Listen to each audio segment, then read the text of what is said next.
Good day, Click family. So good to be back with you, and I really hope you have enjoyed the Genesis series that we've been doing for the last 2 months as much as I did. I love the book of Genesis. It's a book with stories of imperfect people, imperfect family, due to the fall of Adam into sin. But yet we saw the journey of faith of the different character in the book of Genesis, and most of all, the demonstration of God's grace in their life. Rounding up Genesis, the book of Genesis begins with the murder of a brother and ends with a brother that was almost murdered, forgiving the father's son who sold him to slavery. And this fraternal conflict is not just at the beginning and the end of Genesis, but throughout Genesis. And we think of the scripture in Genesis chapter 3 verse 15, talk about how I'll put enmity between you and the woman, between your seed and her seed. And we see this conflict throughout. Cain murdered Abel, Ishmael scorned on Isaac, the child of the promise, Esau, who nearly killed Jacob. But yet we saw God's hand in all this. And the other thing about the book of Genesis, as we round up, is the backbone of the narrative was the covenant God has with Adam, Noah, Abraham, Moses, David, and end to the fulfillment of the new covenant inaugurated by Christ himself. And we saw a glimpse in the life of Joseph, a fulfillment, an anticipatory fulfillment of the blessing of Abraham, and how through Joseph he not only saved Egypt, he not only saved his family, the Bible tells us he saved the whole world, because the famine was severe throughout the whole world, and all the earth came and buy grain from him. Again, it's a picture and a type of Christ. Now, lastly, in the book of Genesis, we saw God call a man Abraham, and from there a family. And God took the family away from the Canaanites.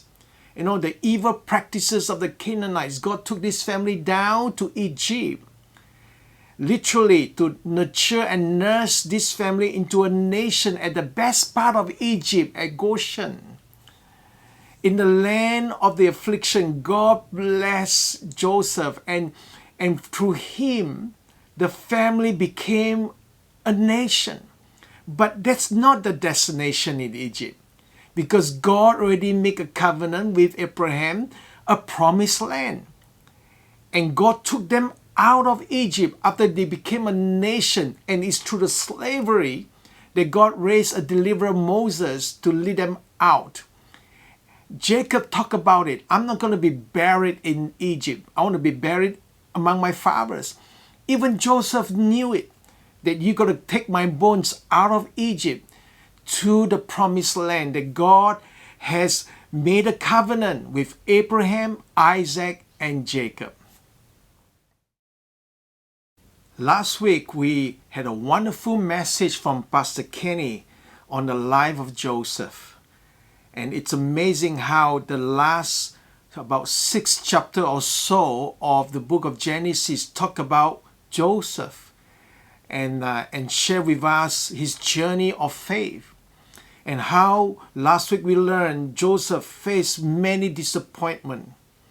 He was sold as a slave by his brother. He was wrongly accused, but yet Joseph never let this disappointment bring bitterness in his life. Instead, he turned it into blessing. And we also learned the key thing about Joseph is that God was with him. Because God was with him, wherever he is, he prospered. And he is able to turn the disappointment into blessing. And today, I also want to quickly round up on the life of Joseph to highlight a couple of things for us. Firstly, Joseph is a type of Christ. In fact, Joseph is a very eminent type of Christ. Now, what is typology? Now, I want to define for you typology here. Typology is a form of symbolism that is prophetic. In the Old Testament typology, there are people and objects that prefigured, foreshadow, whisper of, or point to something that is yet to happen, or someone, most often Jesus Christ, who is yet to come. Joseph is clearly seen as a type of Jesus throughout his life. We don't have time rather to get into this, but I just want to highlight three things that is like a type, of Jesus Christ in the life of Joseph. He was deeply loved by the Father, and Jesus was loved by the Father. And not only that, he was betrayed. He was betrayed by his brothers and sold for 20 pieces of silver as a slave. And Jesus was betrayed by Judah, one of his disciples, for 30 pieces of silver. And lastly, because of Joseph's life, all the earth came and buy grain from him, and he literally saved the world of the famine. And we know Jesus Christ came and saved the world through his death on the cross. So it's type of Jesus Christ. Now, secondly, in the life of Joseph that we want to look at is God's timing and processes. It's very important to understand God's timing and processes. Everything in the book of Genesis, you can see God's hand in ordaining everything. There is a time, there is a process. Now, if you look at Joseph, at the age of 17, and he was sold as a slave, and it took 13 years. When he reached 30, again, a type of Jesus, started his ministry at 30. 30 years, he was finally positioned in the palace. And to see his dream come true. From dream to destiny, it took 13 years. And it was a hard time. It was a difficult time. But you see, God's timing is perfect. He knew he was innocent, and he knew he was sold as a slave by his brothers. He was wrongly accused. And when he helped the cupbearer, he was really pleading with them, hey, please remember me, get me out of this place. But that's not God's timing yet. And, he was looking at the cupbearer for help, but look, it's not in God's timing. And it's only after 2 years the cupbearer remembered Joseph interpreting dreams and told Pharaoh about him.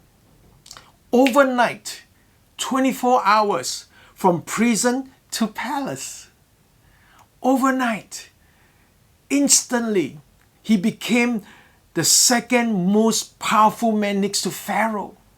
And then to the whole known world, because they are the supplier of food to everybody during the severe famine throughout the whole earth. God's timing is never early, is never late. God's timing is perfect. God's timing is different from our timing. Sometimes we view God's perfect timing as it's too late. Why you delay 3 more days? If you come early, Lazarus wouldn't have died. See, God has a purpose. He ordained all things. His timing is perfect, and we need to trust him. See, he orchestrated the process. You see, there's this preparation and positioning to fulfill God's destiny for our life. And oftentimes, whoever God used deeply, he tests them deeply. Whoever God used greatly, he tests them deeply. Just as before the word of Joseph is being fulfilled, the word of the Lord tested Joseph. That is in Psalm. And so there is a preparation that is really needed before the positioning of Joseph at the palace to fulfill the destiny that God has, to save his family, to save Egypt, to save the world during the famine time. What a wonderful picture and lesson that we can learn from Joseph. So sometimes the waiting is the hardest. Can you imagine him sitting in the prison, in the pit being thrown so fearful. He has shackles on, feathers on his hand and iron collar around his neck. The poor 17-year-old kid must be begging for his dear life. It was hard. The waiting is really hard when he was in the prison, wrongly accused. But God was with him. And it is through all this waiting that God is shaping a man for a great task. Thirdly, in the life of Joseph, is that Joseph come across definitely as a man with a soft and tender heart. He had compassion. The way he had compassion on the cupbearer and the baker, seeing their distressed face after a dream in the night. And also, Joseph had compassion on his brothers. Now, whenever I read the story of Joseph in Genesis, oftentimes I can't help but to hold back the tears, whenever I read his story. Because if you look carefully in Genesis, Joseph wept 7 times. It's recorded for us. 7 times he wept. Can you imagine? I don't think so he's emotional. But he has such a tender, and soft heart. See, the first occasion as we read in the Word of God is when he saw his brothers coming to buy food. And he recognized them. He was speaking in Egyptian through an interpreter. So he could understand what the brothers were speaking among themselves. He saw the distress of their face, knowing that they themselves felt guilty that what is happening to them is a result of what they did to him when they threw him into the pit. And they were blaming each other. And Joseph understood all that was spoken among them. He couldn't help it, but he got to turn aside and wept. The second time he wept was when Benjamin came. They brought Benjamin in the second trip. And when he saw Benjamin, he had such a feeling for Benjamin, his younger brother of his mother. And he has to go away, and weep and clean himself up before he come back again. The third time that Joseph wept was the biggest outburst of all. He cried out and asked all the attendants to go out. And his voice gave up crying so loudly that even the family and the household of Pharaoh could hear his crying. And he just couldn't control himself. And he was weeping so loudly as he revealed himself to the brothers. Can you imagine how the brothers were feeling? And the fourth time was when he began to weep over Benjamin, and he hugged over Benjamin and wept over him and over the brothers together. The fifth time was when he went to Goshen to meet the father. And boy, what a reunion with his father. And there he hugged the father, and I think he wept more than the father. That's the fifth time. And then the sixth time, he wept over the death of his father, Jacob. There was mourning, there was weeping. In fact, 70 days, the scripture tells us, the Egyptian wept for Jacob. And lastly, on the seventh time was when the brother was so fearful after the death of their father, pleading with Joseph not to take revenge. And Joseph, full of compassion, looked at them, wept. Don't you understand? I have no more bitterness or revenge over you guys.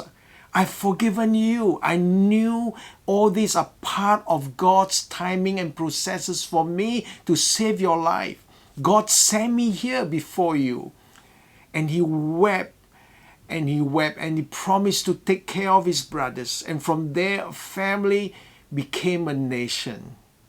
Lastly, in the life of Joseph, as I round up Genesis, is Joseph understood the plan and the purposes of God.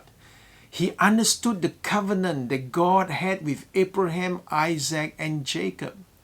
He understood that God has positioned him through the dreams that he had to save his family. When we understand and when we know the calling of God in our lives and the purposes of God, we can go through very hard time. And that calling will anchor us through. We will not give up easily. We will not start playing the blame game and blaming everybody for what happened to us. But we see all this as God's hand to work out all things for good, because we love him and we are called according to his purpose. So whatever things happen to you, be it good or bad, God will use it because it's part of God preparing us. And preparation is so important in order for us to be able to be effective and successful in fulfilling the call of God in our lives. Let me read to you the scripture right now. In Hebrews chapter 11 verse 21, it says, "By faith Jacob, when dying, blessed each of the sons of Joseph, and bowing in worship over the head of his staff." By faith Joseph, at the end of his life, made mention of the Exodus of Israel, and give direction concerning his bones. In Exodus 13 verses 19, it tells us here, Moses took the bone of Joseph with him because Joseph had made the Israelites swear an oath. He had said, "God will surely come to your aid. Then you must carry my bones up with you from this place." Joseph understood God's plan. He understood the future that is to come. When we understand God's will for our life, then we can live our life more intentionally, more purposefully. We will not let little inconveniences, distraction, irritation to sidetrack us. We will put through suffering even to go through it. We are able to run the race with perseverance that is marked out for us. As we bring to a conclusion and round up Genesis and the story of Joseph, Joseph was looking towards the cupbearer, pleading with him to help him to get out of prison, and how he was innocent. But it was God's timing. He has to wait for 2 years. I learned that many times. I remember when I first answered the call of God, about to go to Australia to Bible school from Singapore then. A businessman friend promised me that he would pay my airfare there and help me financially.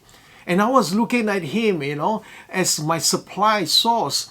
And when the time came for me to move, I couldn't find him. He was nowhere to be found, to be contacted. And I realized God was showing me, don't look to men. Look to me. Where I call you, where I guide, I will provide. And it was God's timing that he provided miraculously, that I had the resources and the finances, to go for Bible college training. One lesson I learned is that whatever trials, whatever, suffering you go through, God's method and God's timing is important. His preparation for you is important. I was in the mission field in Indonesia as a fully supported missionary of a local church. And I was doing well, running the Bible school and picking up the language, and things were good reports all around. And after 2 years, in the midst of economic crisis, I'm running for my life, due to the riot and all that. I received a letter to say, "You're no more our fully supported missionaries. You're downgraded to just a partnership, and your support is being cut off by more than 50%.